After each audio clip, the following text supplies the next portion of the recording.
Little Problem. Written by Karen Taylor. Illustrated by Melissa Webb. Chapter 1. The Little Household. Helen Little was definitely not little like her name.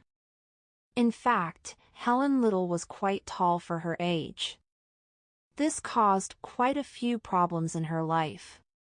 One children's ticket, she'd say at the train station. "Are you sure?" the ticket seller would ask her. Helen hated to make a fuss. Sometimes she would just pay the extra money for an adult ticket. She hated people looking at her. As if I'm some strange animal in a zoo, she'd think. "My goodness," many people would say.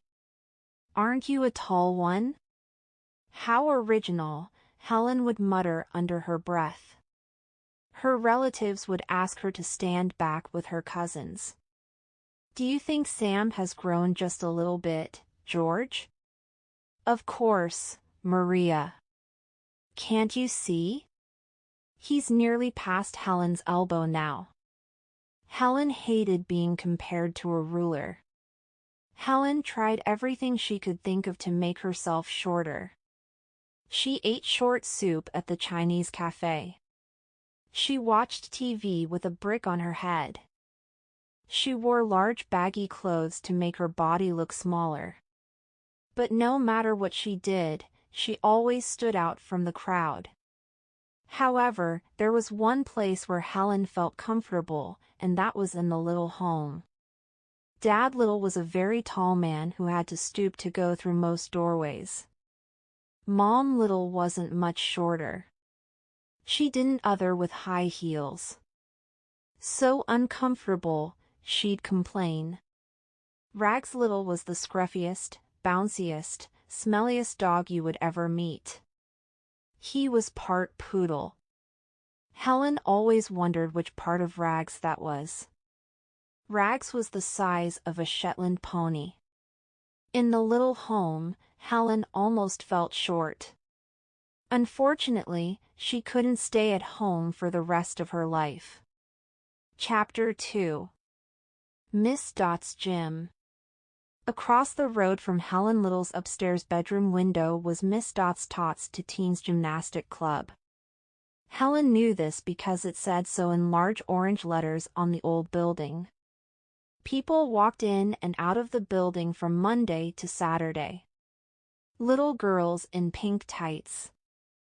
Chunky boys with sweaty heads. Older girls with strange hairstyles. They were laughing and singing, talking so loudly that their voices floated up to Helen's window.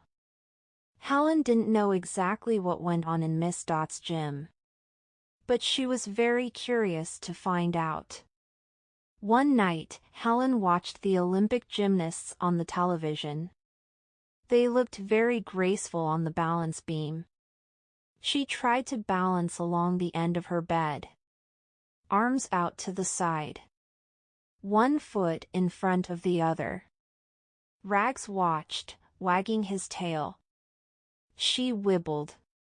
She wobbled. Her foot caught in her large floppy pants. She fell. Helen. Her mother popped her head through Helen's bedroom door. "What are you doing?" Helen was on the floor. She quickly grabbed a book. "Just reading. Something for school," she said. At school there were many sports, but no gymnastics. In class, Helen sat in the back so the other kids could see the board. She was surprised one day to find someone else's books in the back row alongside hers. At the front of the room, Miss Plimsoll, her teacher, clapped her hands loudly. "Quiet please everyone. Please meet your new classmate, Joseph Rickman." The boy sitting on the chair next to Miss Plimsoll stood up. "Ann up. Ann up." Helen gasped. Someone gave a low whistle. Someone else laughed. "Back to your seat please, Joseph," said Miss Plimsoll. Joseph made his way to the back of the room and sat next to Helen. My goodness, thought Helen. Aren't you a tall one? Joseph looked at her and Helen shrank into her large clothes. Chapter 3. The Basketball Court. That day at lunch, Helen sat under a tree near the sports court. She watched Joseph over the top of her book. Some boys were playing basketball nearby and asked Joseph to join them. No thanks, he said. Come on, said one boy. Don't be a wimp, said another. I don't play basketball, said Joseph. The crowd of boys laughed. No. Really? I don't even know the rules, Joseph tried again. A short boy pushed his way to the front of the group. He spun a basketball on one finger. The name RON was scratched in big letters on the ball. What's to know, Stretch? He asked. My name's Joseph. The boy threw the ball at Joseph and hit him on the chest.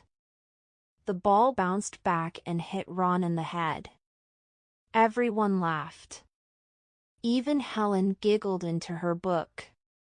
You're supposed to catch the ball, Stretch. Ron's ears were red. Joseph stood still, his arms hanging loose at his sides. Oh, just leave him alone, Ron, said someone. I know, said Ron, smiling at Joseph. You stand at the end of the court. Make your arms into a circle and we'll use you for the hoop. Let's go, guys, said another. The crowd moved away. We'll play later, said Ron, looking at Joseph. Turning away, Ron saw Helen watching him. Hey, little, Ron yelled at Helen. You could stand at the other end of the court. A pair of basketball hoops. He laughed again and ran off. Helen walked over to Joseph. That's Ron, Helen explained. He's a real pain. He's always showing off. No one likes him. Joseph just shrugged. Happens all the time, he said. Do you play basketball? Helen asked him.